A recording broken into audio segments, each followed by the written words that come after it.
Moon Glow's the one out on Bedford Road. Mhm. They don't rent rollerblades, so I was like, if I have like 12 more years of children's parties in me, I need my own rollerblades. So I haven't tried mine yet, but I have them, so I'm ready. Do you have your own skates? Michelle and Grody gave me a pair, Oh gosh. but I haven't worn them yet. So Well, you're looking for an opportunity. yes, Been a long time. I have my own city place key now, so maybe I can. Well, we were thinking of Like paving that. North Water Street, right? That would be a good skate. Whoa. The big skate, you can ride around. Or we'll put you in the little the training Yeah. section. I was trying to go home for supper. And until they pulled off think into of the it fire against department roller parking lot. Or I couldn't go past. Yeah. In case you were Like really down the middle? considering it. I was wow. But What was their speed? Connection from the, okay, we're live now. 55. Okay, we're live. All right. North Water Street it would be. All right, it's called meeting to order. This is the September 14th, 2023 meeting of the Marion City Council, our work session for the month of September. Roll call when you're ready, guys. Commissioner Donnie Carter. Here. Commissioner Nina Forsythe. Here. Commissioner Kevin Grove. Here. Commissioner Adam Ritchie. Here. And Mayor Robert Flanagan. Here. Hayden? Hey, Hayden will be here any moment, but if you wanted to move ahead with item 2, Sure. I think Elaine and Bethany can speak to that for you. Yes, so we have some amendments that are being proposed for the fee schedule. Some of these proposed changes came from Cliff, and if Bethany wants to explain those. Sure. Elizabeth, if you could scroll down to the solar section. We have we are proposing to eliminate a few of the fees that are associated with solar permits because the technology has advanced since we originally adopted those fees. So it's kind of simplified now. There it is. So the way that Cliff is proposing to charge for the first 5,000 kilowatt hours, it would be a flat fee of $175, and then additional kilowatt hours up to 1 meg are $25 per kilowatt hour. The battery and plan review are remaining the same, and the site visit, we already updated that whenever we upped the plan review fees, and the car charger is new. That is a new fee that we're adding.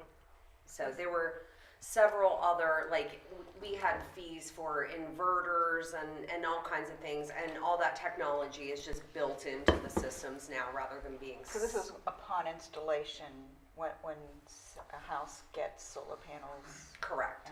and battery. How, I don't remember having an inspection. I was gonna say, how are we gonna know, like, if somebody's installing a car charger or something? Yeah. It would be included in the plan that they submit, because whenever we do solar permits, they would include You're that. just talking like a Oh, hard I'm thinking car like the charger car we have electric here. car. Oh yeah, this would Okay, just be the okay. little garage charger. Okay. Even that would be hard to know. I mean, like, people buy their electric cars, they get their chargers, how would you know they have one? Well, they're supposed to get a permit. Not, I mean, if it's an interior installation, it is difficult for us to 'Cause a lot of catch. them are in garages. Yeah, but I mean, that car charger fee is more intended for whenever it's a full solar installation, not just the charger. I mean, it is worthwhile to make sure that the charger's on a dedicated line. Mm-hmm.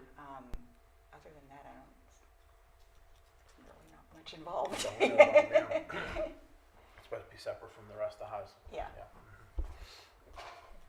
And the only other amendment in this version is in the garbage fee section. It was not broken out as a monthly amount because we didn't have any monthly customers before, but there will be some transition for monthly customers beginning in October. So we just took the $47 quarterly fee and just clearly stated that that equates to monthly $15.67 per month. Any questions on that? Thank you, Lee. Okay, that'll be a resolution next Thursday. Hayden, we can bounce back to you now if you're ready to Yep. talk about Centennial Hill. Yep. Sorry, everybody. I was working on a tractor and had a hydraulic line blow up in my face, so I had to shower and change shirts. But so the Centennial Hill water line, we have the bids That was in. part of his job description. Not here. Not here. So we got the bids in for material. We're going to provide the material for that project, and then we will assist with labor, but we're going to bid out the labor. The low bid for the material came in at $55,000 from Core and Maine, so I'll have a official sign off on that for the next week, as long as that's okay. The second highest bid was $58,000 from LB Water, and then the bid open for that project for equipment time and labor is next week, Thursday morning at 11 a.m. So I'm hoping to be able to come to you guys beforehand, before the meeting, and say, here's the low bid for the work. What are your thoughts? If there are any questions about that, I'd be happy to go So into it. So. that'd be resolutions next Thursday to award the material bid to Core and Maine, and then also to award the construction to the low bidder.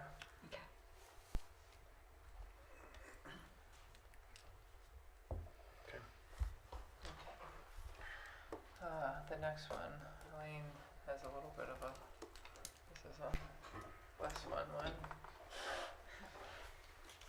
So there was a law passed by the Maryland legislature that establishes a paid leave for Maryland employees. And previously this bill had been introduced, Governor Hogan had vetoed it, but legislature overrode the veto. So we as an employer, because we have more than one employee, will be required to follow the guidance of this law. So MML partnered to present last week a webinar that's going to share about what they're calling a collaborative group that is going to have a request out for proposals to provide an alternative to participation in the state plan. So the gentleman who presented the webinar was kind enough to present and share his slides with all the MML members who participated in the webinar last week. And that is available as part of the work session materials. I'm just going to hit some of the highlights to help you understand the stipulations of the law and how the city can participate in this collaborative moving forward. So again, this law will establish a paid family and medical leave insurance program, and it'll provide up to 12 weeks of paid leave for employees to care for themselves or qualifying family members. And qualifying family member is very broadly defined. The benefits would not begin until January 1 of 2026. Employers would be required to start making contributions to this plan if they participate in the state plan beginning in October of 2024. So this is over a year before the benefits would be available, but employers would have to start contributing and employees would have to start contributing. Is it like to build up a kitty or? Yes. So, that's the way it's written into the law. And as we said, it provides benefits to employees. They have to have worked in the 12 months prior to claiming benefits. They had to have worked at least 680 hours over the 12-month period in Maryland. So that's who becomes eligible. And again, In Maryland, not necessarily for the organization. in Maryland, correct. So they wouldn't have had to have been a city employee for 12 months and have 680 hours, but in Maryland.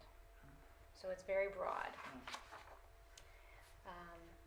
this outlines who's defined as a family member, and again, it's very broad. Basically, I don't know you'd find anyone who isn't, covered. So, as an employer, you cannot require your employees to use their available paid time off before accessing this 12 weeks of paid leave allowed by this law. And the benefits under this plan, an employee could have a minimum weekly benefit of $50 up to a maximum weekly benefit of $1,000. And it benefits lower paid employees more than higher employees based on, their percentages. And you can read all the details in the plan. Employers are going to be required to contribute at least 50% of the total premium cost to provide this coverage. The state has not yet defined what its contribution rate will be. They're supposed to come out with those rates, shortly. So, as an employer, they've outlined that there can be significant compliance violations if you're not providing benefits in accordance with this law. Employees can take civil action against the employer if they feel like they're not getting the correct benefit, and then there also can be civil penalties. So it's very important that the city, as an employer, be in conformity with the benefits of this law. So we have three options. The first option is you participate in the state plan. Again, unknown what those rates would be, so that's option number one. Option number two is we could have a self-administered plan, which would be very cumbersome. And the third would be to contract out an alternative plan. And that's where this collaborative approach comes into play. So there's lots of challenges as an employer to comply with the requirements of this. You would be faced with determining if an employee is eligible for the benefit. You would have to work on their claims. We would have to coordinate all the benefit administration, and you have to coordinate with the Department of Labor. So MML, in partnership with the Maryland Association of Boards of Education and the Maryland Association of Counties, is working together on what they are calling the Time to Care Act Collaborative. So this provides an opportunity for those who participate in the collaborative to delay making contributions. So instead of starting October 1, 2024, it would delay it till January of 2026. You would have economies of scale as far as the administrative and insurance costs. It would provide more simplicity and ease of administration as the employer. And there would be much greater access to benefit design support, the financial aspect, and compliance resources. And they would provide ongoing support throughout, going forward. Now, the one issue that comes up is there's a very short time frame to make a determination of whether to participate in this collaborative. So by October 1st, the employers have to commit to participate in the collaborative. Participation will involve signing a letter of intent, and then we would be billed a membership fee. Participating in the collaborative at this point does not obligate you to go with whatever insurer would be selected after the request for proposals goes out. You would have an option to not participate at that point. None of your membership fees would be refunded, but you could still opt to go with the state plan at that time. But by October 1st, I think they actually backed it up to September 29th based on the email we got today to sign this letter of intent. The collaborative would then go and put out RFPs. Basically, they're looking at private insurance companies. And then they would come back and offer what the rates would be. So we would have to provide census data to them that would be compiled with the others participating in the collaborative so that they could develop rates. So for an employer of our size, the membership fee for the collaborative to start out with is $3,000 per year. And that is applicable for anyone who has under 200 employees. Do they have any estimate of what the cost is gonna be? Because I'm not, maybe I missed it, but I thought I read that the state one's gonna be 1.2% of the wages. That was the estimate that the state has given, but they have not come out with a formal amount. So in lieu of the difficulty of managing a plan on our own, I would not recommend we consider that. The objective of the collaborative is to provide a better cost alternative than what the state plan will offer. We don't know what the state plan will offer, but that's the, We don't know what kind of funding the state's gonna give either, right? I mean, what their contribution's gonna be. As far as the benefit to the employees once they make this claim, Yeah. once, I would have to research some more. This is all relatively new. I mean, the law has been out there, but there has not been guidance as far as impracticality. Now it seems to be going pretty quickly now. Not all the October information. 1st, yeah. Well, the collaborative is a new option for us. I did speak to Jason Bennett, the county administrator, and I guess his involvement in MACO and being a CPA by trade, he's been involved with the conversations with this, is it Bolton? Is Yes. With Bolton through MACO for a while, and he seemed to be pretty excited about the prospect of not having to participate in the state plan and having this alternative just because of the less financial burden. So, The only employers who do not have to contribute are employers with less than 15 employees. So obviously that does not apply to the city. But employees will have to contribute as well. So it'll be another payroll deduction. So Do my we know rec- what percent will come from the employees? it says the total contribution cannot exceed 1.2% of wages up to your Social Security wage base You said the employer has to cover at least 50%. of the premium. Yes.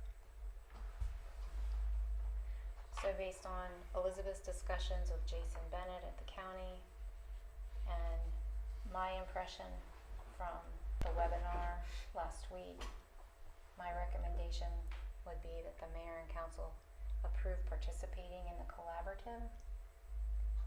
And yes, it's a $3,000 investment just to join, but I think it's worth the investment to give us the option to have this, to consider. And the more that sign on early, probably the better the numbers will work out. If they know they got a big pool of people, they got a big pool of communities to work with. It's like co-op. If you have additional questions, I can, try and do some research and have answers to you before next week.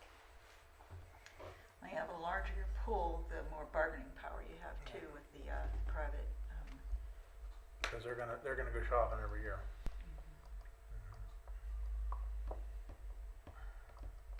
So, but the state would also then presumably have a Well, large so pool. since it's a state law, they're gonna have to provide something. Yeah, but I imagine that all of their state agencies would be covered at the very least, so they would have a large pool too. they'll probably be self-insured. Yeah. They won't even for themselves. No, I don't know. if anybody has any questions, you just reach out to I know Elaine. we've gotten pretty good advice from MML. I tend to kind of go with what they advise. And MML did provide a link to the webinar. If you'd like to watch it, it's a little less than an hour. And the gentleman who did the presentation, his contact information is at the end of the slides that are in the work session materials. Mr. Johnson, he did a very good job of explaining the obligation and the benefits of being a part of the collaborative. And he provided his email address and phone number if anyone had any direct questions as well. Okay. Thanks. Thank you. Okay, so that'll be a resolution to assign the letter of intent.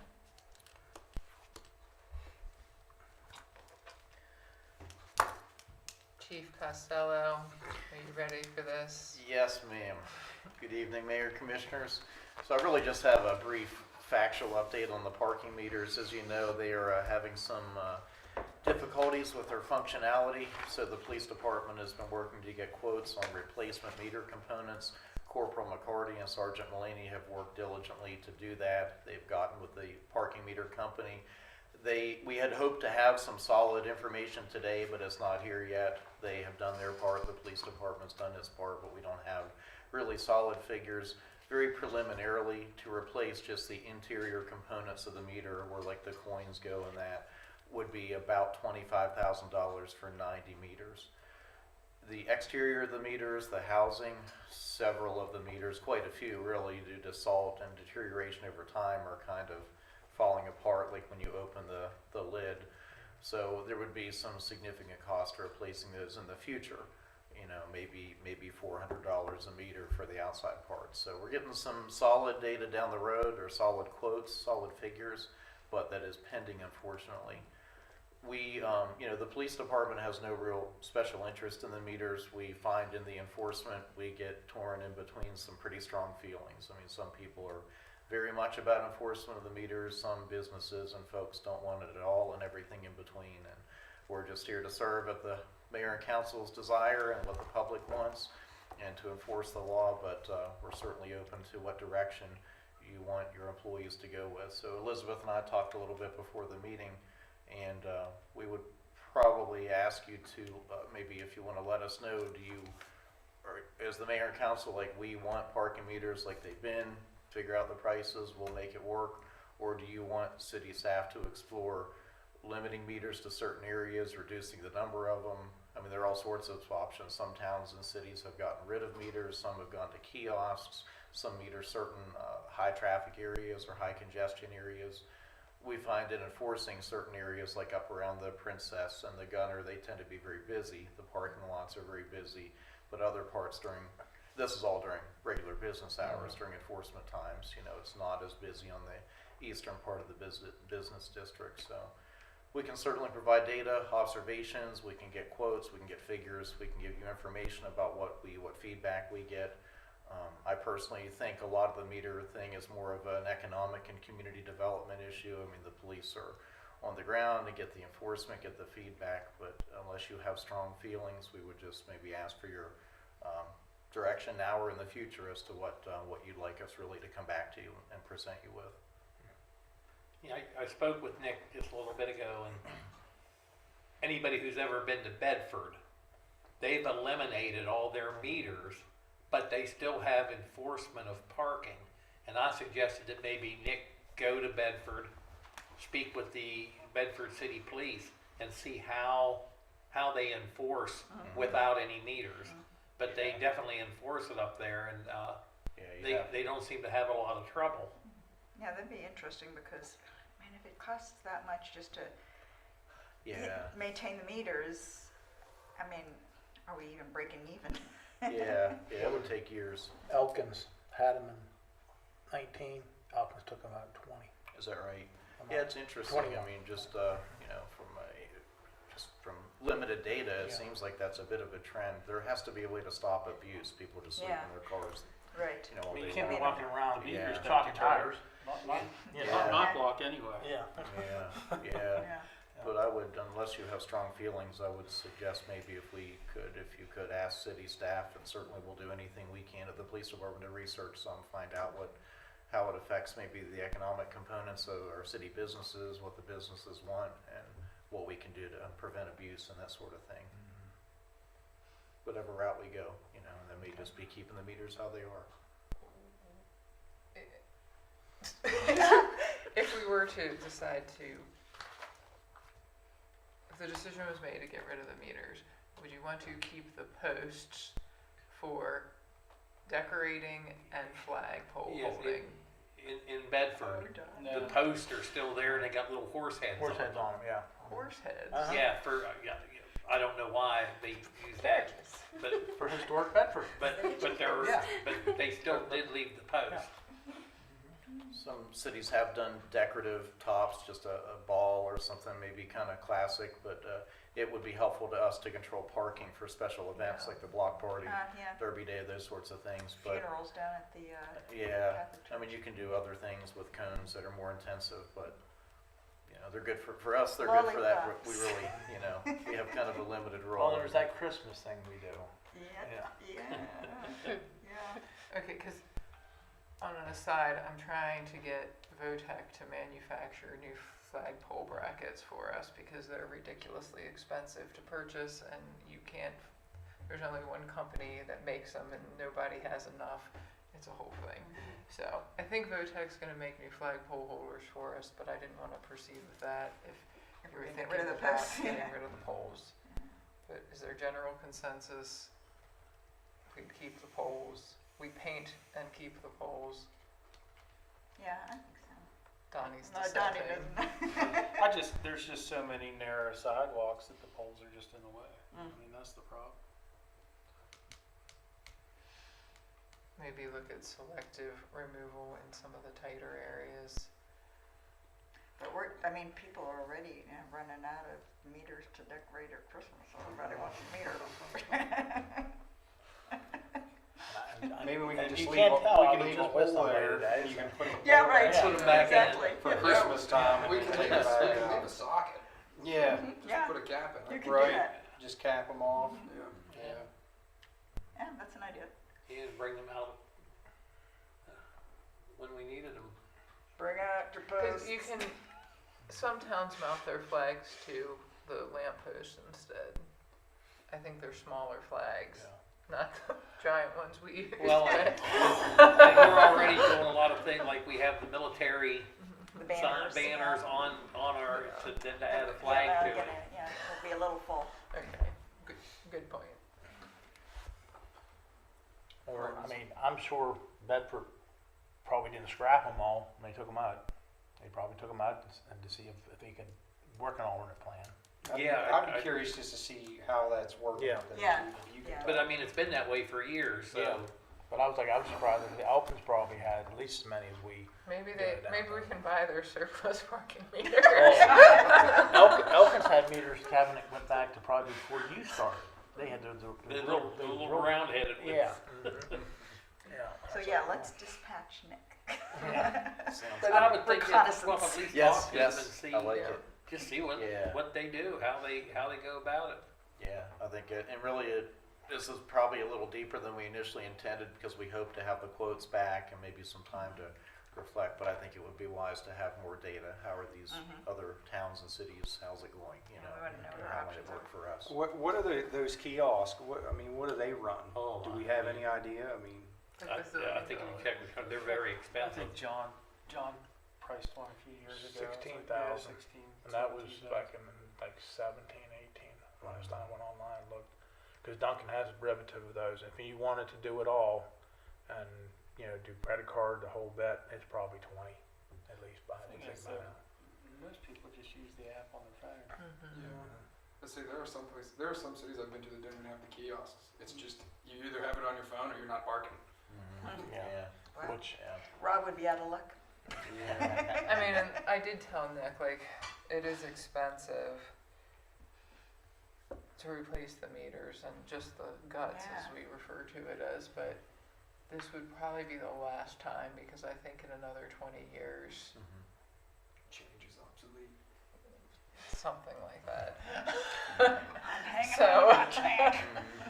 but I don't think we're at that point in technology and our residents to just do away with. I'd lose my job. Parking by app only, yeah, I don't think it's gonna go. So, We'll all be out of a job.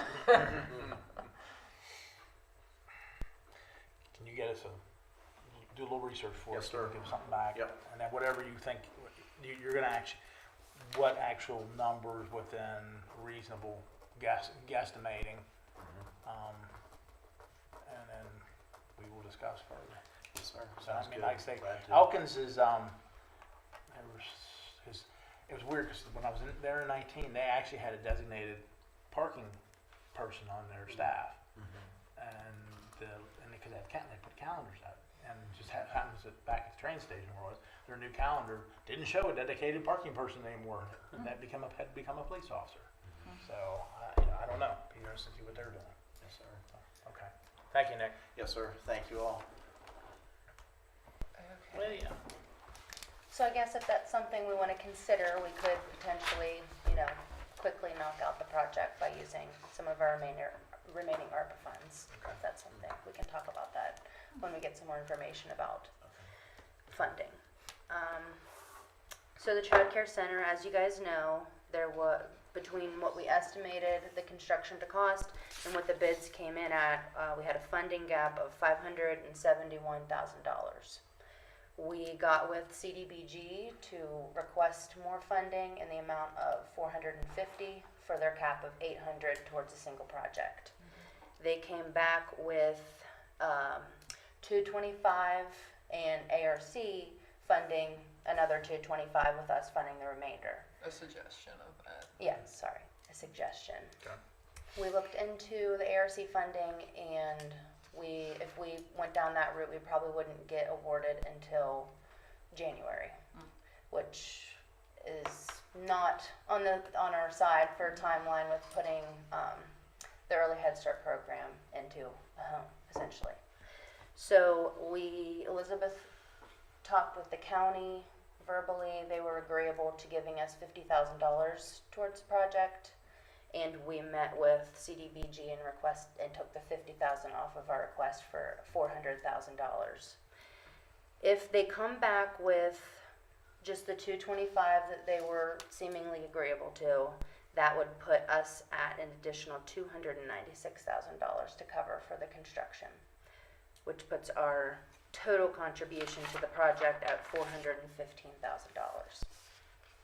So I guess we're wondering what you guys feel about if they came back with that low amount. Obviously, we hope it's more, but if they came back with only the $225, would you guys be agreeable to awarding the contract and funding the $333,000 difference in total? They're 333K short. I mean, just looking at this from a business perspective, what would the rent be on this building? The intention with the rent is that it would be, because it's HRDC, another nonprofit, it would be similar to what we do with the community center, and it covers the utilities that they don't pay themselves, and it covers enough to maintain the building. 'Cause, So if it's I'm- not a lot. That's what I'm looking at. I mean, that's if we're how- spending over $1 million on a building, if you had to make payments on that, you're talking $10,000 a month. Now, I guess that's something we could explore, because we haven't finalized a lease agreement, is if this mayor and council put in the $300 and some odd $1,000, do we recoup that debt payment through the rent? Or you recoup that investment through the rent? It's federal funding, not the city fund. It's like where you get into. I guess my question is it, at what point does it not become worth it to do this? I mean, nobody's gonna pay $8,000 a month for, No. 12, whatever, I mean, how many square mean- foot is this building? 3,200 square Yeah. feet. I mean, I just think the price is just outrageous. It's ridiculous for a building. $350 a square foot. It does include the access road and a complete restriction of the parking lot. So, I mean, asphalt is up also now, which contributes to the increase in cost. Can we ask BB&A to cut the costs out for that and we tack it on to one of our paving projects over the next couple of years? Do it incremental. I think that we have to have at least an accessible access to be able to provide childcare there. Which can be a gravel road, as long as we accept it, I think. I think Don't then the do only that, but- concern would be like for snow removal and things. If it's gonna be our staff removing the snow anyways, I think, right? I mean, Yeah, the parking lot's existing, it's just that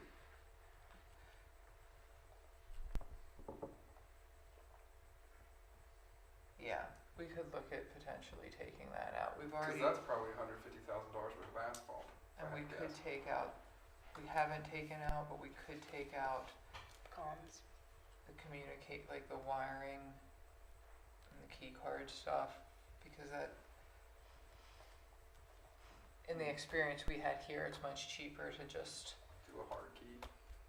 well, I don't even know if we need these fobs in that building. Are they They require require, locked door. okay. So a lot of like the Keys. communication, They can yeah, have keys. like the cameras, the intercoms. Yeah, a lot of that stuff can be done cheaper. That stuff gets inflated in a big building project when it's being subbed to the sub to the sub. And if we can contract directly with Whoever would be doing the installation. IT firm and the electrician to do that, Probably it say will- 30%. Cut out the middleman? yeah. Yep. It saves. This went from $40,000 to what, $13,000, stuff like that, when we did it that way here. So, Does that require rebidding if you take these elements out? no, because it's a, I believe it's an itemized bid, isn't it? I think so. The two bids were within $90,000 of each other, so.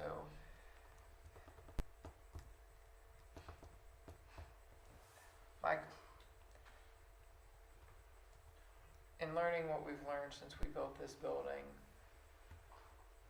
they say that in life two things are certain, death and taxes, but I think construction costs going up is probably the third thing. It's never gonna get cheaper, so. That's definitely meeting a need. Yeah, I mean, the pole barn salt building we quoted, which is about the same amount of square foot, was $800,000. So that's why we put the brakes on that one, so, I mean, stuff's not getting cheaper. It's not getting cheaper, but I think at this point in time, I mean, Yeah. after COVID, contractors are just, Yeah. Putting on the Yeah, we're getting- screws. well, they know that they can get it because Yeah. you can't find anybody else to do it. And the money's flowing right now, Yeah. and same for us. What are our options with that building as far as renting it out for day use whenever daycare's not in there? Sort of like City Place.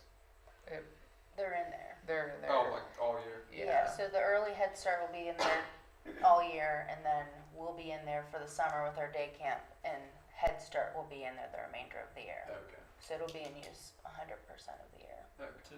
I guess another question I have is, do they charge? No. Okay, so it's free. I mean, we would charge for our summer day camp, but it's low cost, but theirs would be Their free daycare is free. too. Yes. Mhm.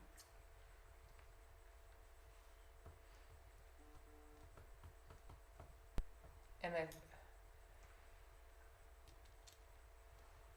Allegheny County is very supportive of this because it would be coming from economic development, that funding, because that is such a recurring need that they hear for employers. The Head Start program, the thought behind that, the early Head Start and the Head Start, is it lets parents get back into the workforce that might not otherwise be earning incomes that would allow them to be in the workforce. So Head Start plays an important role too, and there is no early Head Start in this part of the county. And they will be out of their building at the end of this school year Yeah. also. So Yeah, that's where, That's you why know, we need to do it. we didn't really want to wait for the ARC funding and start in January. Yeah, yeah. Well, let's try to bring down the cost as much as possible and cover the risk, because we really need to move ahead on it. You two get together on Blacktop, see what you can figure out on that, okay? And then the And then about fobs and the the, wiring, yeah. yeah. If we hear from CDBG back one way or another about the funding, this would be an ARPA resolution and a bid award resolution next Thursday. If we can make everything flush out. In the bid, did they give an itemized cost for pavement and grading and stuff like that? I don't know. I can provide it There's to you. probably, I'll look at it tomorrow, it's probably in it. So I guess in conclusion, if they do award the 400, we would just need to pick up an additional 121,000. So it'd be around 240, our contribution. But we'll look into that and get back with you. Okay. Thank you. Nick? Yes, ma'am. Mayor, Commissioners, we have a request from Deidre Robertson, the Executive Director of Frostburg First, to lift the open container ban for the Fall Arts Walk. In the letter in your package, you'll see they've assured us the beverages can only be in plastic containers, no glass bottles.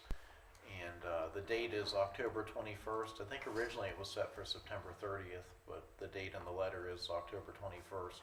Okay. And that's what they've been advertising recently.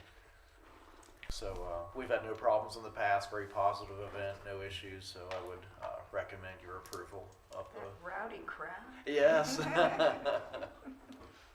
Those arts people. Yeah, sure. That Good, thank you. will be a resolution. A couple months ago, Bethany and I, well, probably several months ago, Bethany and I discussed the acquisition of a foreclosed property on North Water Street with you during closed session. As the city owns or will own through tax sale foreclosure the 3 adjacent properties down the hill on North Water Street. The thought was if the city could acquire this additional blighted property, all of the properties could be raised and the site could be sold for new housing. The property's in foreclosure, and I don't know. Anyway, Michael Cohen's, our attorney, somehow found the attorney that's handling the foreclosure through Fannie Mae, and they originally did not want to accept the offer number that you all came up with, and And then you twist their arm. Bethany and Corporal Cook and I went down to look at it. Then you I really would- twist their arm. I was scared to go in without a police officer. And it was pretty funky inside and is on a very postage stamp lot, so they accepted the offer. So, assuming I get paperwork or something, I would like to just move ahead with that as a resolution to approve us signing the paperwork, the contract to purchase that property and closing documents. So it took like 4 months of back and forth to, I told him like our offer was our offer a month ago and I heard back from the attorney on Monday. So it's been slow, so don't expect quick movement, but if for some reason that happens between now and next week, I wanted to give you a heads up that may or may not be on the agenda. Good work. So, and then as a special presentation, next week, Ty DiMartino and some other folks from Bishop Walsh will be here. They have a Spartan Theater stuff planned for downtown this fall, and they want to give an overview of what they have in the works. Sorry, I don't have more details. They are working with Frostburg first on that though, so. Okay, on to some just discussion items. Bethany had talked to you a month or two ago about doing the Holly Jolly Hometown program. She's made a few changes to the program for this year. She wanted to go over and get your agreement to. You want to introduce Jamie? Oh, yes. If I can just sidestep our agenda for a moment, I'd like to introduce you all to Jamie Klink. If you haven't met him, he's our new planning and zoning specialist. So he's been on board for a month today. So, And he's still here. and he's still here and he's doing great. I sure like him, especially his name. I heard.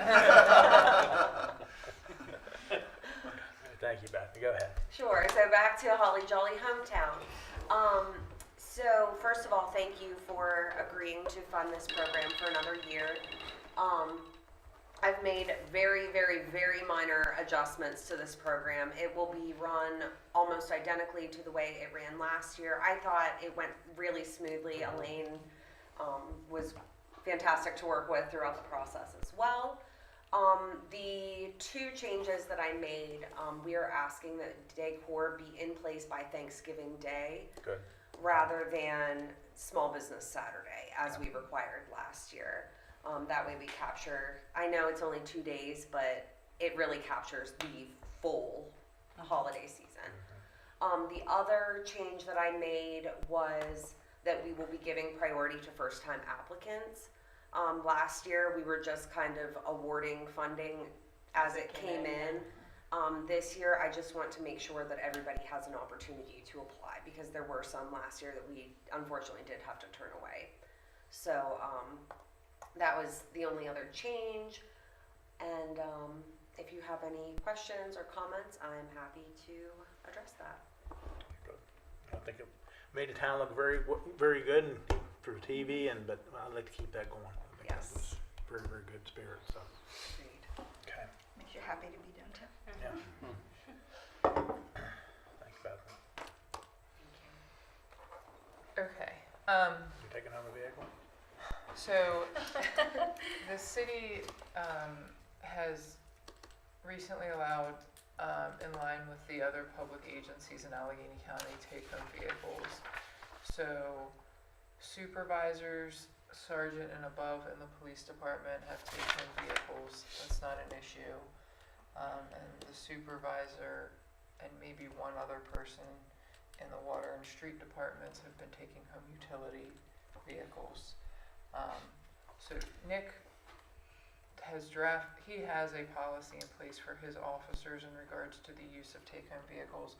But we don't have a policy in place for our street department and water department and their take-home vehicles, and then we have our public works director who has a take-home vehicle. The county engineer and the city engineer for Cumberland both have the same, so following in the same suit. That they're expected to respond in emergencies at any time. However, coming up with that policy is slightly more difficult because for the public works director who doesn't have specialized tools in a utility truck, it becomes a taxable benefit under the IRS standards. There's no way around it. So talking to Cumberland and the county about that, Cumberland's provided a lot of information on how they handle it. They have a lot more vehicles than we do that are take-home, but we need to just institute a policy on take-home vehicles in general. They're only to be driven from work to home and back, with incidental stops. They're not to go out on a date on Saturday night because your old Cadillac's broken down or anything. With the fuzzy dice? Or if you need a ton of coal. Yeah, exactly. That too. Let's not use That the city too. truck. That too. So we need to address that, but then adding in this taxable benefit just makes it a little more complicated, so I don't have something ready for you quite yet, but I wanted to let you know that that's coming. It works. Maybe Nick and I and Elaine can eke that out by next Thursday, that it's ready for your approval But if not, that would be in October. Can't you throw a pick and shovel in the back? I was gonna say, yeah, we just call it a utility truck. I have just as many tools in mine as all the other guys. No, I tried.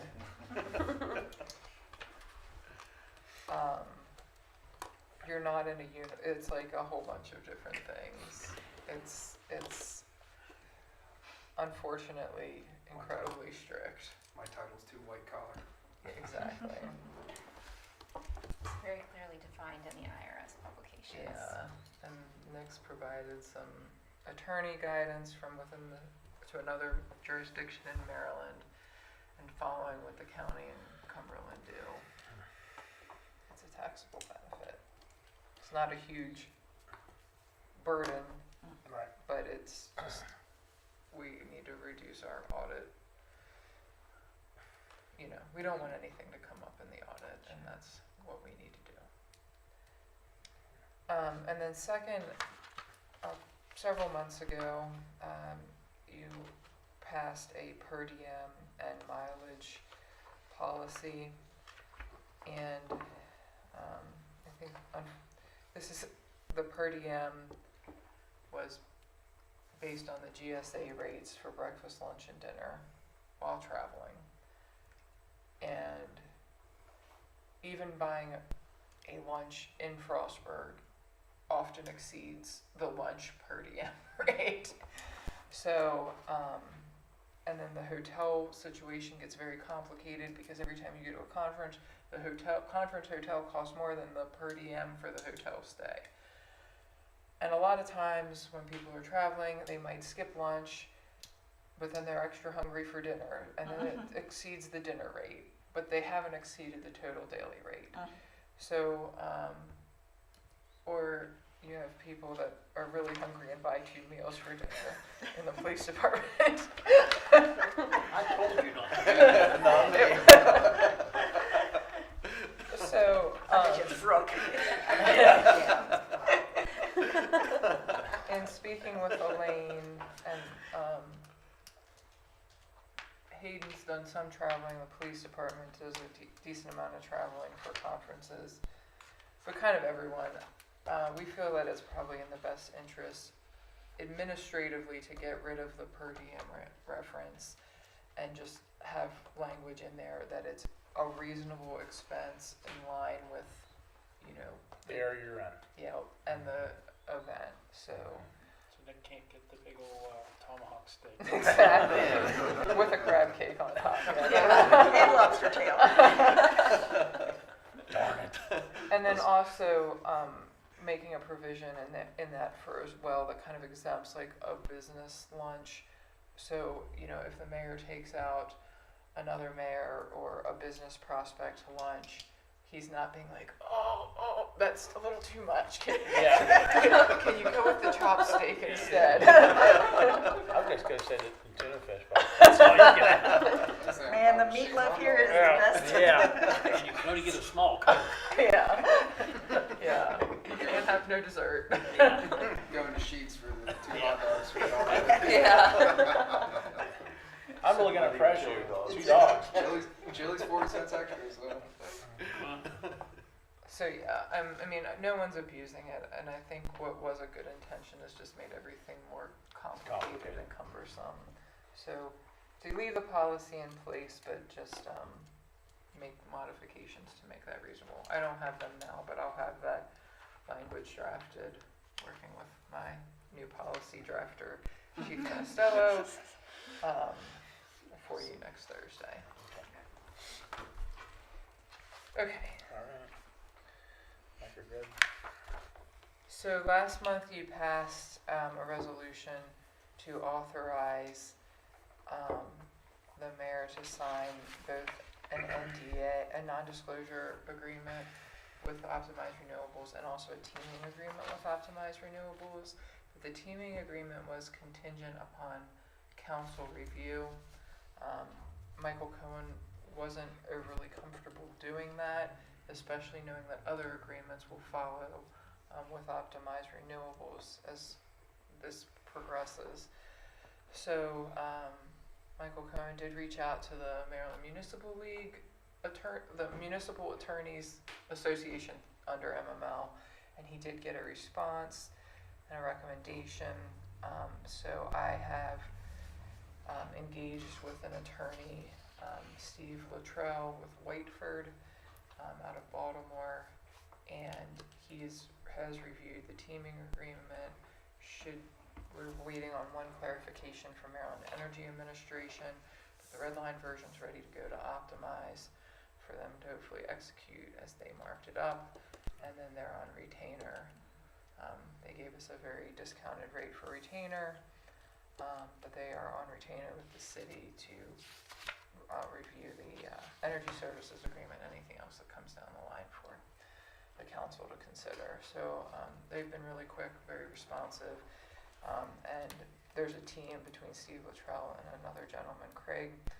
One works a lot in municipal government finance, the other isn't very involved in the renewable energy field, so I think have our bases covered. Is it minimally marked up or heavily or? Minimum. I can't say it. I'm not going to say it.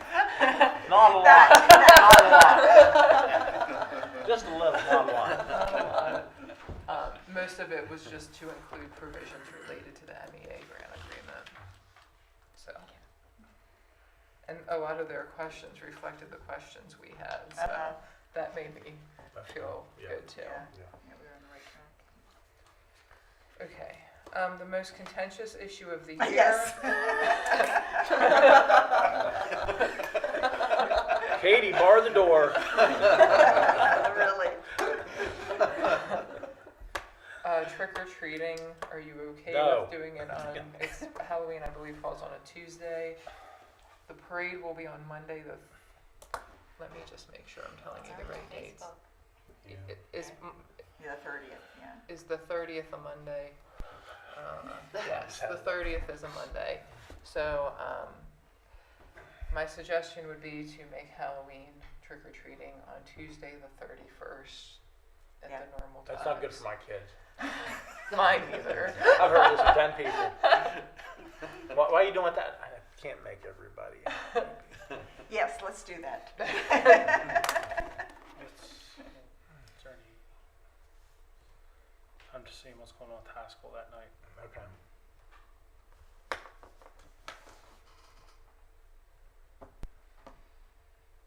There's no games or anything. So. Okay. Thank you. Well, good. All right. Put your basket at the front. Leave it there. Yes, I think, yes, Lydia has something to add that's not on the agenda. I just wanted to say, I printed this out. That's our current priority. All the top projects are completed. The orange indicates obligation or contract, and there's the percentages for each of them. If you had any questions, you can feel free to email me. Okay. Hayden, I heard today that you might have something related to a CSO project for council meeting next week. Oh, yeah, the change order. So it's all under the original contract. It's just we had to dip into the contingency fund because we had some drainage work come up that wasn't initially anticipated. Me, Lydia, Mike, and Elaine have all met about it, and it's nothing. It's not like a hey, we need to ask for an additional $100,000. It's just we have to have it approved by mayor and council so that we can send it to MDE, and MDE approves it and says yes, this is fine. You're good to go. Total cost on the change orders. $61,000, and it all came out of contingency. So. I just want to add, so some of the costs with that change order are not eligible for MDE reimbursement, so it would actually be an additional $3,350.67.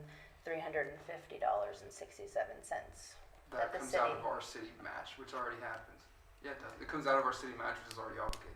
So we obligated, our city match is 7207, and then plus the 4,066 that is ineligible is a $11,000 total, which puts us at a $3,300 deficit. Okay. We'll have to talk about it. So it's just a little bit more, but most of it, like 50,000 of it, will be covered by MDE. Gotta get done. unless the council had anything, I believe that's all that staff have. I do have on the back, I would ask someone to read the closing statement for closed session.